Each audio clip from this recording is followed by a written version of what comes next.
My parents didn't invite me or my kids for Christmas. Mom said, "Your sister is bringing her boyfriend home to meet the family." Then she added, "She doesn't want your kids there. They'd ruin the perfect image." "I understand," I replied, and hung up. The next day, they showed up at my door, furious. And the moment they saw me, my brother's girlfriend said, "The phone call came on December 15th, 3 days after I'd texted my mother to ask what time we should arrive for Christmas dinner." My name is Vivian, and when my phone rang that day, I had no idea my entire world was about to shift. Mom started talking about Christmas, her voice carrying that familiar tone she used whenever she was about to say something she knew would hurt me. "There's been a change of plans." I balanced the phone between my shoulder and ear while folding laundry in the living room. Through the doorway, I could see my daughter, Emma, playing with her younger brother, Lucas, building an elaborate tower of blocks. They were laughing, completely unaware their world was about to tilt. "What kind of change?" I asked, already feeling the familiar knot tighten in my stomach. "Well, your brother Nathan is bringing Ashley to meet the family. You remember I mentioned he was seeing someone? She's wonderful. Absolutely wonderful. Her father owns that pharmaceutical company downtown, and she's just, well, she's perfect." The pause between us stretched like a canyon, and I urged her to continue. She cleared her throat. "Ashley is very particular about first impressions. Family gatherings matter to her, and Nathan really wants this to go well. He's thinking of proposing soon, and we want everything to be just right." My hands froze on the tiny shirt I'd been folding. "Mom, what are you trying to say?" "Your sister feels it would be better if you and the kids sat this Christmas out. The children can be a bit energetic. Emma asks so many questions, and Lucas still has tantrums sometimes. Ashley isn't used to children, and Madison thinks they might ruin the perfect image we're trying to present." I laughed, a sharp, bitter sound that surprised even me. "Madison doesn't even live in the same state. When did she become the spokesperson for this family?" "Don't take that tone with me. Madison cares about Nathan's happiness. We all do. Ashley comes from a very refined background and lives in the city. We need to show that our family is just as sophisticated. You know how unpredictable children can be." "They're 6 and 4, Mom. They're not unpredictable. They're normal kids." "Exactly. And this needs to be an adult affair. Surely you understand. It's just one Christmas. You can celebrate with them on your own. Make it special, just the three of you." Something cold settled in my chest, replacing the initial sting. I looked at Emma and Lucas again, still stacking blocks, still innocent to the quiet cruelty being discussed. "I understand," I said softly. "Thank you for telling me. You're being very mature about this. I knew you'd understand. Maybe we can do something separate with you and the kids next week." I hung up. Emma looked up from her blocks. "Who was that, Mommy?" "Just Grandma," I said, forcing a smile that felt like it might crack. "Everything's fine, sweetheart." But it wasn't fine. That night, after the kids were asleep, I sat staring at old photo albums. Pictures of Christmases past, when I'd been the golden child before my divorce from Tyler 3 years ago, shattered the polished image my parents cherished.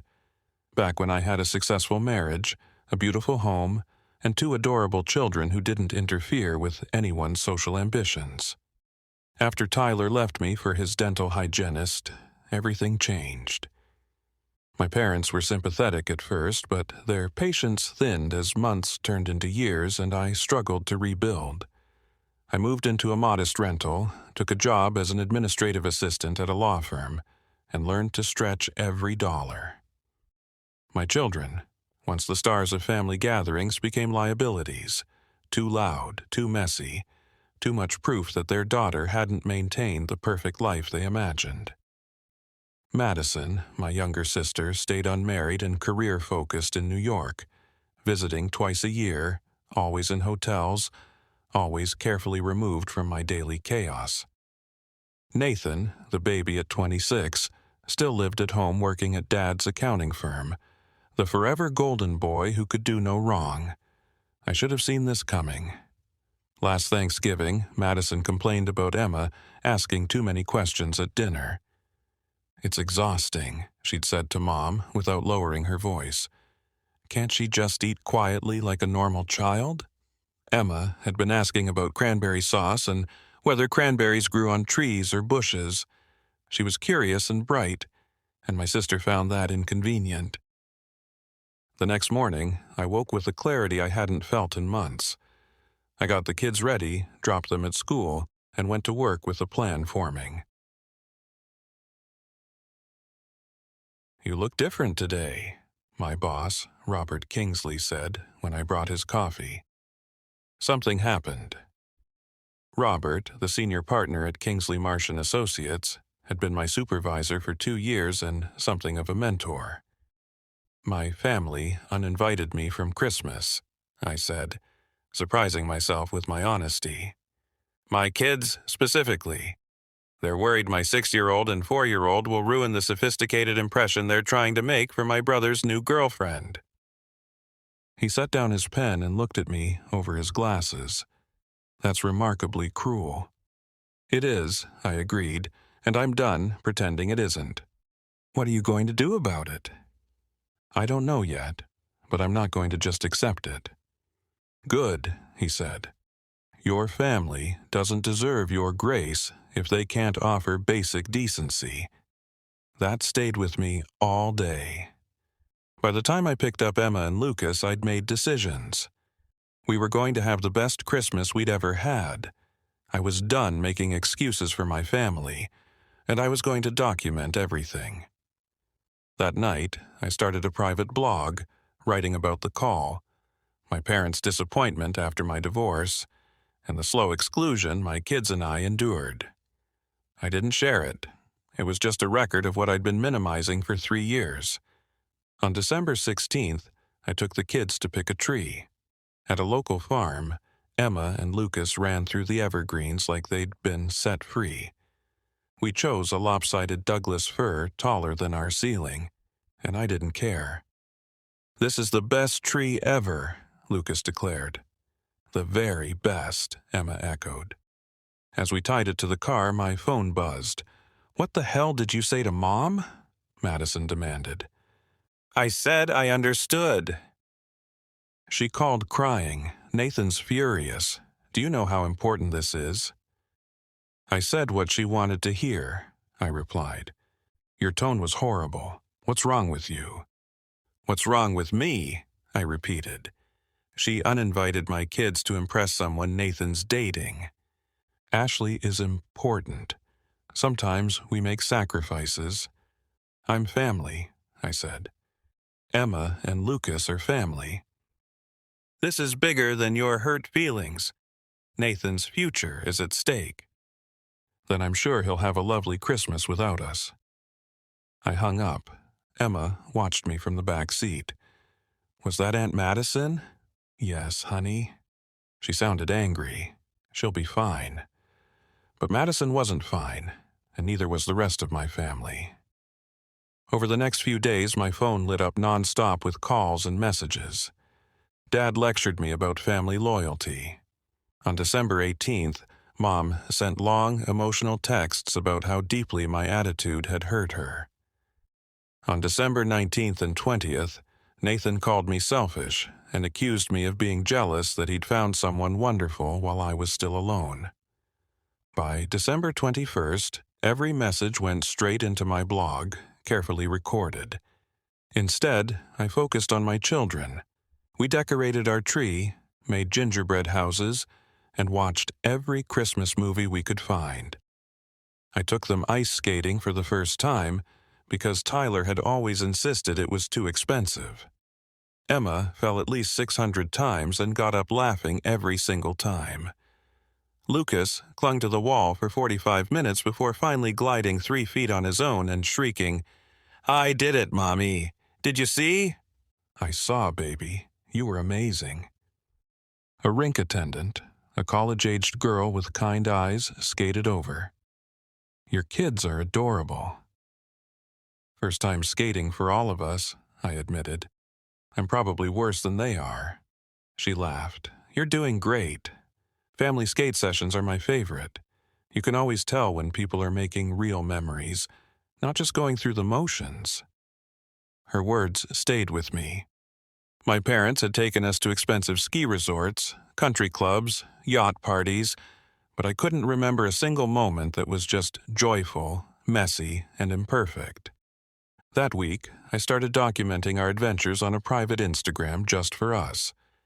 Emma's crooked gingerbread house, Lucas covered in frosting, videos of them singing off-key carols, their crumpled artwork taped proudly to the fridge, glitter everywhere. Tyler sent a perfunctory text on December 20th. "Kids can spend New Year's Eve with me and Stephanie if you want a break." No mention of Christmas. No concern that he hadn't seen them since October. I didn't respond.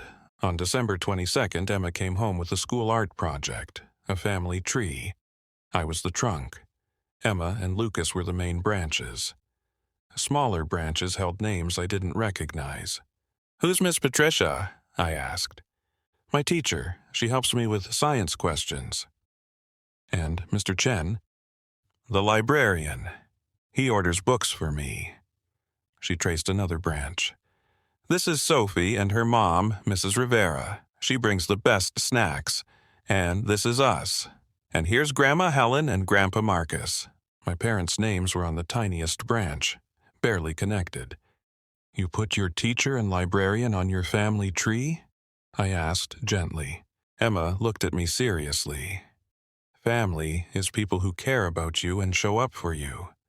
That's what Miss Patricia said. She said we get to choose what family means." I hugged her so tightly, she squeaked. That artwork went on the fridge at eye level.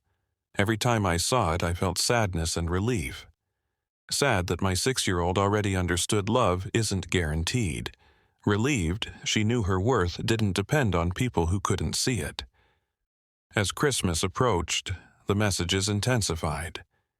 Nathan sent a voice memo late on December 22nd, angry and desperate. "Ashley keeps asking why you're not coming. Can you please just call her and smooth this over? This relationship means everything to me." I deleted it halfway through. Dad tried another tactic on December 23rd, sending a formal email like a contract. I could attend Christmas if I arrived at 2 p.m., stayed exactly 2 hours, kept the children quiet, and left before cocktails. He ended with, "This is a generous compromise given your recent attitude." I stared at it, a generous compromise, as if my children's presence required negotiation. I forwarded it to my blog. Someday, when Emma and Lucas asked why we didn't see their grandparents, I wanted the truth documented. I had tried. I just wouldn't accept conditional love for my children. After that, the messages stopped. The silence felt peaceful and ominous. On Christmas Eve morning, my neighbor Mrs. Patterson knocked with a plate of cookies. She was 73 and had become an unofficial grandmother to the neighborhood. "I hear you're home for Christmas. Would you like to come for dinner?" Nothing fancy. We went. She told stories from the 1950s and gave the kids books chosen just for them. "You didn't have to," I told her. "I know," she said. "I wanted to." Walking home, Lucas holding my hand, Emma chattering happily, I felt deeply grateful. We had community. We had enough. Christmas Eve was quiet and perfect. "This is my favorite Christmas ever," Emma whispered. "Mine too," Lucas murmured. "Mine 3, I said. Christmas morning was joyful chaos. Pancakes, science experiments, superhero cities, and a kitchen table volcano. I didn't care about the mess. At 2:30 p.m., there was a knock. I opened the door in pajamas to find my entire family, dressed like a catalog. Ashley stood among them in pearls. "We decided to bring Christmas to you," Mom said tightly. "You drove 30 minutes," I said, "after telling me not to come because my kids would ruin your image."